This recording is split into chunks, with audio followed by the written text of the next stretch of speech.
guys, update lang. Anong oras na? 1:30 a.m.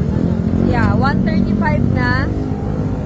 And nandito kami sa Bungabon. Pero halos patapos na rin kami dito sa Bungabon. I think, and nasiraan si Pacboy. Mawe, how are you, Mawe ko? Mawe, nasusuka ako, Mawe. Nasusuka ka? Nasusuka ako kaya kami huminto. I have candy. You're so kawawa. Ano nangyari sa motor mo, boy? Beng-beng ka kasi. Nagutom lang siya. Hala siya, sad na siya. Di ka naman namin iiwan eh. Uy, kinukuha ka na. Namuso ko ba? Tingnan nyo guys kung gaano kadilim dito. Pag wala kang ilaw dito, ay ewan ko na lang. Diretso ka talaga sa ano. Pupulutin. Ay, ito Grabe. ilaw ko kanina. Blinker lang. Blinker. Hi, Pero Tay. ang hirap Morning po. makabak ng ganun. Akala ko kasi kayo pa yung Tay, malapit na po kami sa ano, Makalabas. Ah, malapit. Ay, sige po. Thank you po, Tay. Thank you, Nay. 10 kilometers na lang po. Thank you po. Tingnan nyo guys kung gaano kadilim yan. Ay, talaga naman. Ay, ang ganda ng bituin. Dito na lang tayo, mag-stargazing. Hi guys, quick story time lang sa kung anong nangyari sa amin noong Scooter King. Ito yung mga panahon na nasira yung motor ni Pacboy at lahat kami nagpark muna sa gilid habang nag-iisip ng paraan kung anong gagawin namin doon sa motor ni Pacboy. Pagkatapos nun, nagtataka kami kung bakit ang daming kasamahan namin sa Scooter King na paakyat ulit sa Bungabon. So minabuti namin na parahin yung isa sa kanila at tinanong namin kung bakit sila bumabalik. At doon lang namin nalaman na hindi na pala nagpapapasok doon sa unang checkpoint. Etong part kung saan nasiraan si Pacboy, halos malapit na talaga kami doon sa first checkpoint. Siguro mga less than 10 kilometers, makakarating na kami doon sa first checkpoint. Dito pa lang sa part na to, nung narinig namin na hindi na raw kami papapasukin doon sa first checkpoint, sobrang naguluhan na talaga kami kasi ang sabi sa amin, wala daw ibang way para makapunta doon sa susunod na checkpoint. Kung hindi, bumalik ulit kami dun sa mga dinaanan namin. Kung gagawin namin yon, malaking oras na kagad yung mababawas sa amin.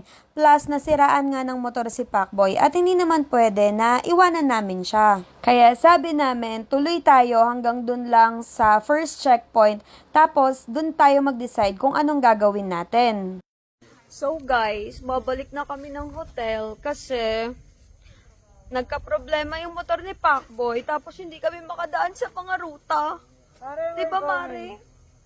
We're going back to the hotel and we're going to rest. rest and drink coffee. Yeah. Bye, guys. Hanggang sa muli. Paalam! Paalam!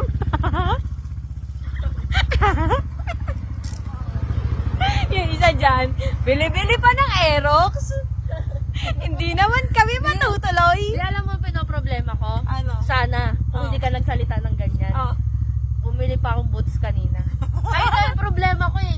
Ikaw naman, pumunta ka sa pinakamasakit, bumili sa Aerox para sa akin. Bumili pa siya ng boots kanina.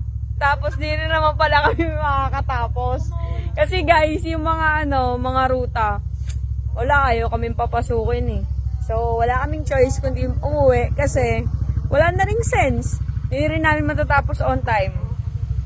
Tapos, nagka-problema pa yung motor ni Pacboy. Hindi naman kami pwedeng tumakbo nang hindi kami kompleto. Kaya, balik na lang kami ng hotel. Kakain kami ng breakfast doon. Anong oras pa lang naman? 2:00 pa lang. So, see ya!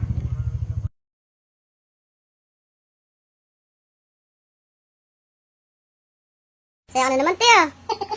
Anong ginagawa mo, te? Ito pang gulo ka na naman. lagi ka naman nakangiti.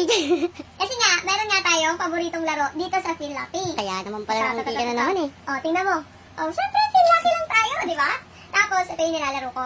Yung Monopoly nga. Para kasi ako bumabalik sa pagkabata dito sa laro na to. O, tingnan mo, ang laki na ng pera nga inipon ko, oh. Tapos bet tayo ng 256. Oh, bet ka lang.